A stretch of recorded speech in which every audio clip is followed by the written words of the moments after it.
Fala galerinha, tudo bem? Hoje nós vamos continuar, né, a nossa isomeria, nesse caso dando prosseguimento, falando de isomeria óptica, não é? Terminamos a isomeria geométrica, a isomeria cis-trans, nós já falamos tudo que nós obrigatoriamente deveríamos, não é, saber sobre ela, e agora a gente vai tocar o barco e vai entrar dentro da isomeria óptica, tá bom? E o que que a gente dentro dessa isomeria vai encontrar, não é? Moléculas que, como trabalhamos na isomeria cis-trans, elas são diferentes no espaço, tá bom? Mas aqui, claro, não é? A exigência necessária para esse tipo de isomeria existir vai ser completamente diferente da exigência que nós, ou das exigências que nós tínhamos na isomeria geométrica ou EZ. Tá bom? O que que nós obrigatoriamente devemos buscar para que a isomeria óptica venha a existir, ok? Ela aqui, ó, ela ocorre em compostos que apresentam no mínimo um, tá bom? Pode ser que eu tenha mais, não é problema para gente, mas no mínimo um centro estereoativo. Um centro estereogênico, ok? Vamos dizer assim. E o que seria esse centro estereogênico? É um centro, não é? No qual a conversão de dois grupinhos, não é? Entre si permitiria que um isômero desse origem a outro. Não é? Vamos pensar aqui dentro da isomeria óptica, não é? O que nós obrigatoriamente vamos entender sobre esse centro estereogênico. Para a gente, não é? Esse centro estereogênico, ele tem uma habilidade fantástica quando existe na minha estrutura. Esse centro estereogênico, ele garante à molécula quiralidade, tá bom? Então, no nosso caso, seria para a gente um carbono tetraédrico,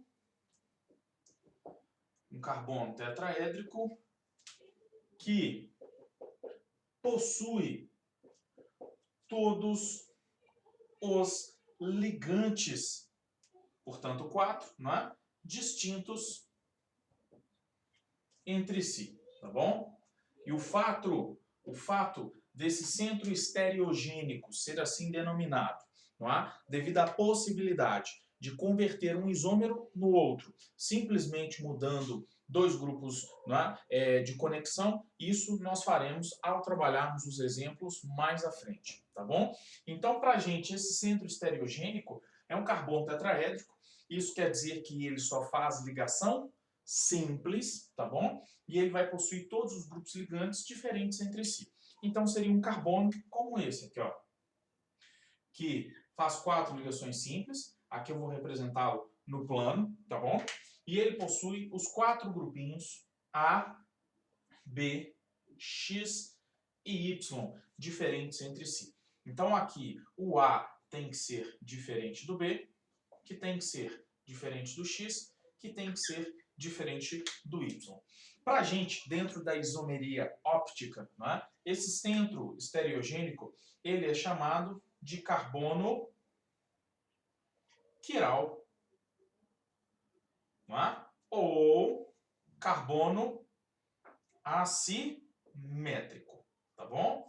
Então, esse carbono quiral, ele vai ser para a gente um centro estereogênico que vai ali permitir à molécula quiralidade. Então, nós vamos, dentro da isomeria óptica, estudar moléculas que são quirais. O que isso quer dizer para a gente? Que são moléculas que não vão apresentar, em hipótese nenhuma, plano de simetria, tá bom? Então, a existência desse centro estereogênico, que neste caso é o carbono tetraédrico para a gente, né, vai permitir que a molécula seja assimétrica, ou seja, você pode cortá-la, né, sobre esse centro rígido e você não vai encontrar, em hipótese nenhuma, não há um plano de simetria, tá bom? Exceto, não é, quando eu tiver mais de um centro estereogênico, mais de um carbono quiral, pode ser que eu tenha algumas exceções, tá? Nós vamos trabalhar com elas depois. Então, a isomeria óptica, ela vai estudar compostos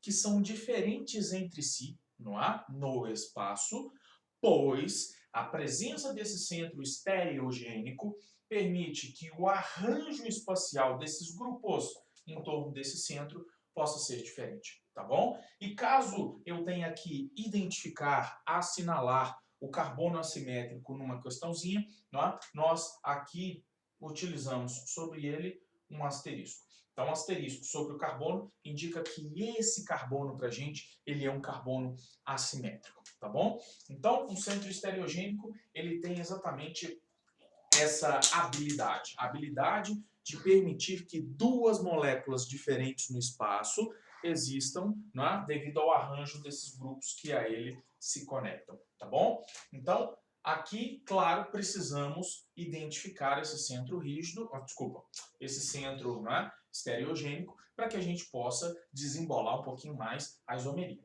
tá bom? Então, conhecer aquele carbono quiral que vocês já viram, né, lá no iniciozinho do ano, no estudo do carbono, para a gente, de agora em diante, é importantíssimo, tá bom? Então, percebam que na orgânica, muitas aulas para frente, como essa desse momento, eu estou puxando conhecimentos que foram trabalhados muitas aulas para trás, ok? Então a orgânica, ela é interessantíssima para a gente nesse sentido. Ela permite sempre, não é, uma revisão, não é? Ela permite que a gente relembre conceitos que muitas vezes já foram esquecidos, tá bom? Então fiquem espertos. Então aqui vamos tocar o barco. Então se eu tiver esse centro estereogênico, não é? A isomeria óptica, ela vai existir, tá? Então, vamos trabalhar com o seguinte, ok? Um exemplozinho. Então, eu vou pegar um composto como exemplo, que vai ser o butan 2-ol, ok? Ou 2-butanol, dá na mesma. Quando eu desenho esse composto, fórmula estrutural plana, por enquanto, eu tenho exatamente isso aqui. CH3, CHOH, CH2, CH3, ok? E nós aqui precisamos identificar esse carbono, né, assimétrico e caso ele exista, a isomeria óptica pode existir. Então, nós precisamos achar um carbono que só faz ligação simples, nesse caso todos fazem, mas que apresenta ali os seus 4 grupos ligantes diferentes. E o carbono, né, que nós temos como assimétrico é exatamente esse aqui. Ó. Quais são os grupinhos ligados nesse carbono? O grupo metil à esquerda, o grupo hidroxila abaixo, o hidrogênio acima, ok? E o grupinho etil aqui à direita, ou seja, os 4 grupos ligantes conectados a esse carbono são diferentes. Ele é um carbono assimétrico para a gente. E aqui, portanto, não é? Nós vamos conseguir desenhar moléculas diferentes no espaço. Agora, quantas moléculas diferentes podem vir a existir?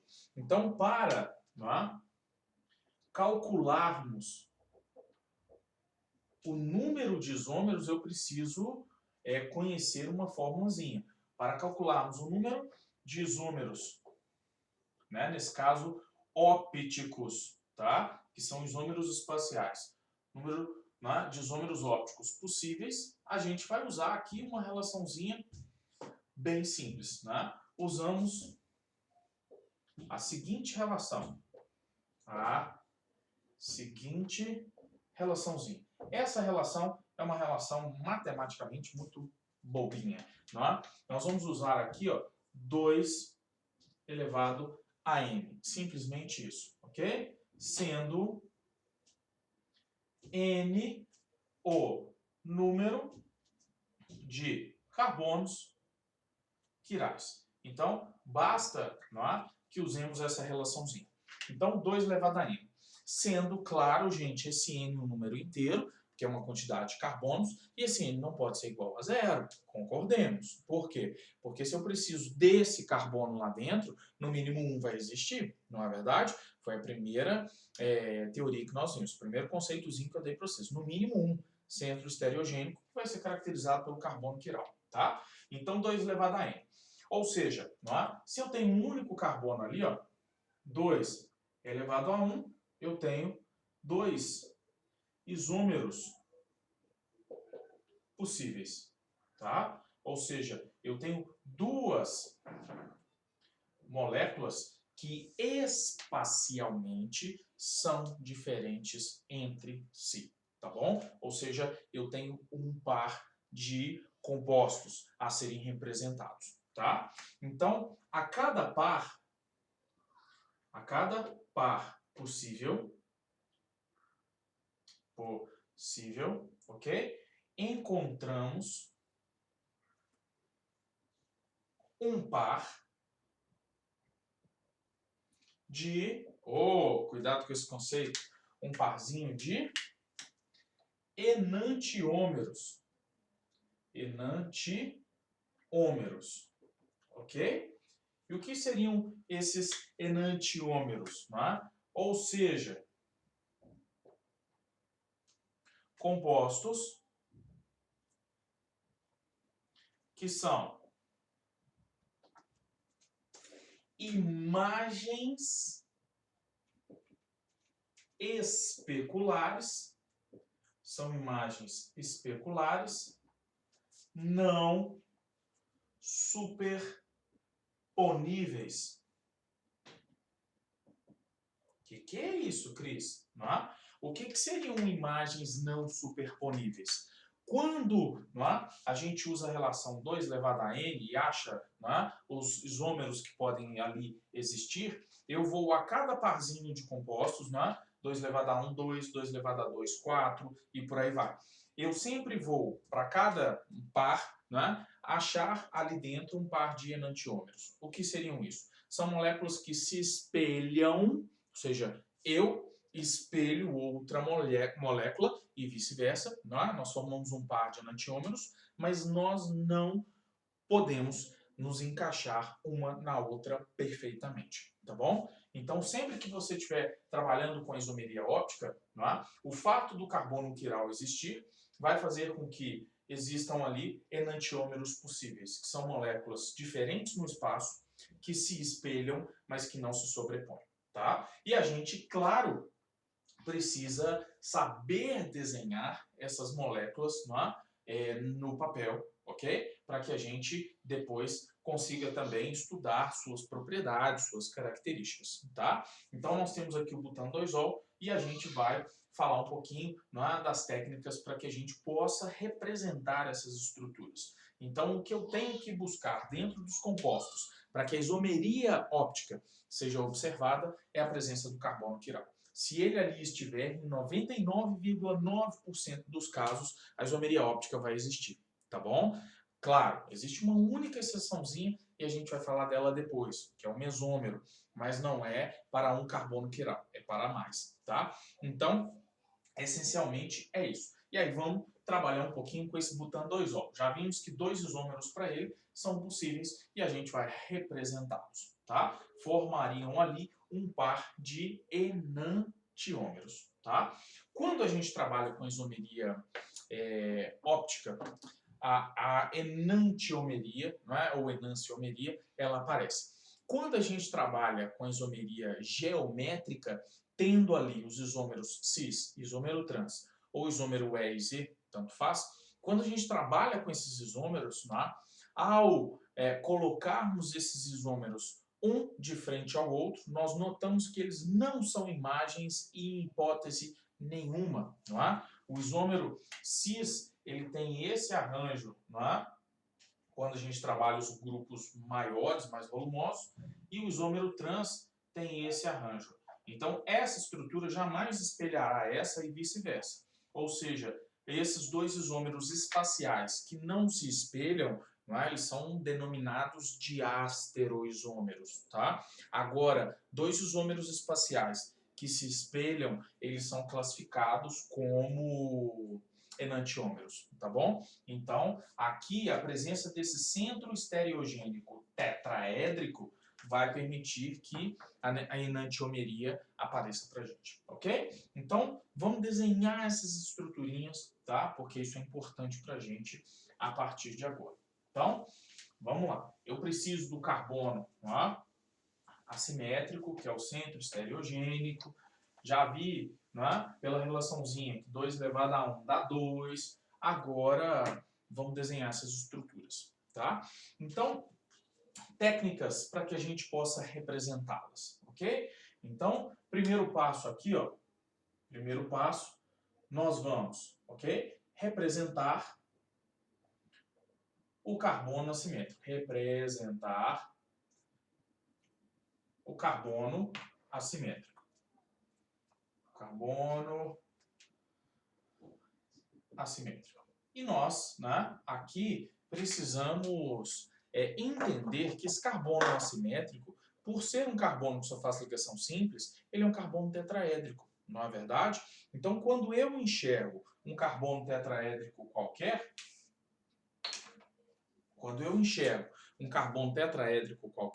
não é? O que eu percebo quando analiso esse carbono? Não é? Eu, observador, não é? Eu tenho aqui grupos, não é, que estão se aproximando de mim, não é, e grupos que se afastam de mim quando eu observo, ok? Então, nós vamos aqui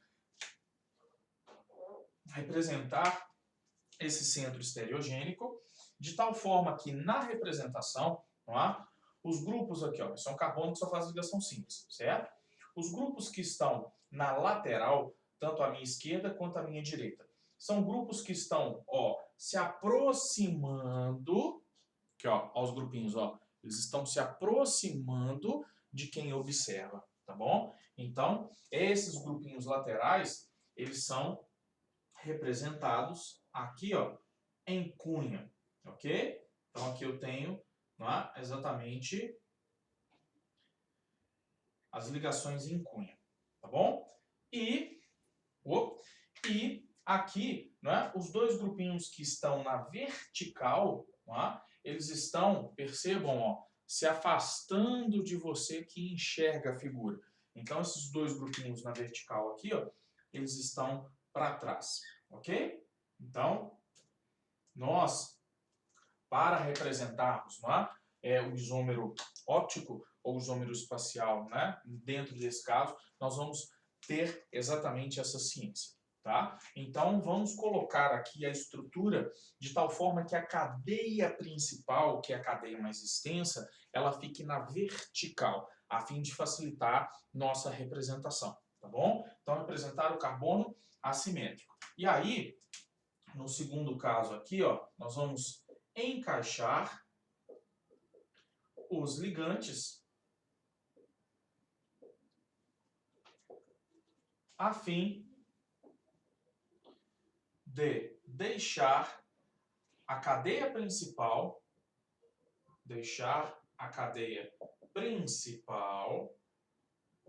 na vertical. Cadeia principal na vertical, ok? Então, os grupinhos que aqui estão, eu vou pegar essa estruturinha, eu vou colocá-la para cima. Eu tenho aqui, ó, o CH3, né? Eu estou levantando a estrutura aqui, ó. Eu tenho o CH3 que vai ficar em cima, aqui, ó. CH3 em cima, né? O carbono quiral está aqui, e o grupinho de baixo vai ser o grupinho etil, que eu vou colocar aqui com o C2H5, tá? Que é o CH2CH3. Perceberam? Isso é o C2H5. E aqui eu tenho H e OH. E aí eu coloco esses grupinhos na lateral.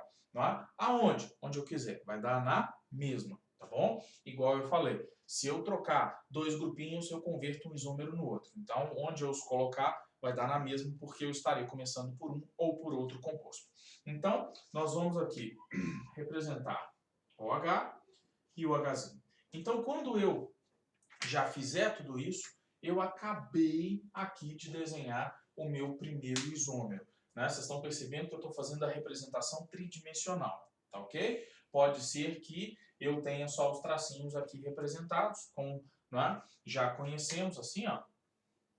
Mas eu tenho que ter ciência de que esse carboninho ele é tetraédrico, tá? Então, achamos aqui o primeiro isômero. Quando eu encontro esse primeiro isômero, que eu vou chamar aqui de isômero A, para achar o outro isômero, basta fazer a sua reflexão especular. Então, aqui, ó, terceiro passo, né, é refletir o primeiro isômero no espelho. Refletir o primeiro isômero no espelho para obtermos sua imagem. Cai em tudo.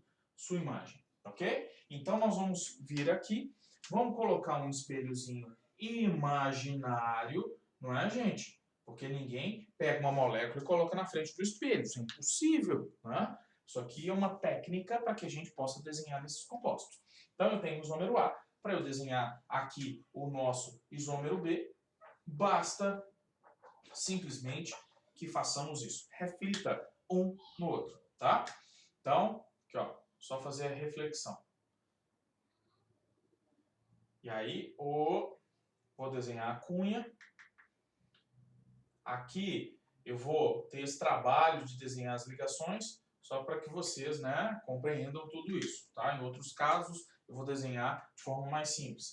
E aqui nós vamos ter, ó, CH3, OH reflete OH, C2H5, mesma coisa, e o Hzinho. Então, quando eu faço, né, essa técnica, eu acabei de achar os meus dois isômeros, né, ópticos. O isômero A e o isômero B, eles são diferentes entre si em relação ao arranjo espacial desses quatro grupos em torno do centro rígido. Desculpa, em torno do centro estereogênico, que é o meu carbono assimétrico, tá bom? Então, em torno desse carboninho, esses quatro grupinhos se organizam espacialmente, né, de forma diferente desse composto. Ah, não, os dois são iguais. Não são. É sim, é a mesma coisa. Não são. Os dois compostos não são iguais. Um é imagem especular do outro, tá bom? E esses dois compostos, eles são diferentes no espaço, tá? Então, presta atenção aqui, ó. Vou mostrar para vocês que eles não são iguais, tá? Olha aqui, ó. Presta atenção nesse composto. CH3 está em cima, que eu estou usando em cinza, tá? OH e H, bolinha branca e bolinha verde. Inclusive, esse branco aqui eu vou tirar para que vocês tenham mais, né, facilidade em enxergar por causa do fundo do quadro. Então, aqui, ó, bolinha verde e bolinha azul, tá? Seriam os grupinhos laterais. E esse pedacinho preto aqui, ó, é o C2H5, ó, C2H5, beleza? Então, metil, os grupinhos H e OH e o C2H5. Então, eu tenho essa molécula, que é o meu isômero A. Perceba que eu estou colocando esses quatro grupinhos em torno do meu carbono, que é esse vermelhinho, tá bom? E aí eu vou pegar essa molécula e vou fazer a sua reflexão no espelho. Então aqui, ó. Essa molécula, né? Quando colocada no espelho, olha lá, percebam que ela me fornece, tá? Ela me fornece essa outra estrutura aqui, ó. Esse grupinho de cima reflete o de cima, ó, azulzinho reflete azulzinho, verdinho reflete verdinho, e os dois pedacinhos pretos aqui, ó, se espelham, não é? Um é a imagem do outro, mas esses dois compostos não são iguais no espaço, tá bom? Por quê? Porque eles são imagens, não é? Um espelha o outro, ó, mas eles não são superponíveis, não é? Por quê? Ó, quando eu tento encaixar um em cima do outro, ó, percebam que o pedacinho cinza vai encaixar, o pedacinho preto vai encaixar, mas o pedacinho azul encaixa em cima do verde, estão vendo? E o pedacinho verde encaixa em cima do azul. Ou seja, as duas moléculas não se encaixam perfeitamente. O que isso quer dizer? Que elas não são iguais. Ah, Cris, desse bobo, é só virar as bolinhas. Então eu vou encaixar as bolinhas agora, tá? Aqui, ó. Eu vou encaixar verde em cima de verde e azul em cima de azul.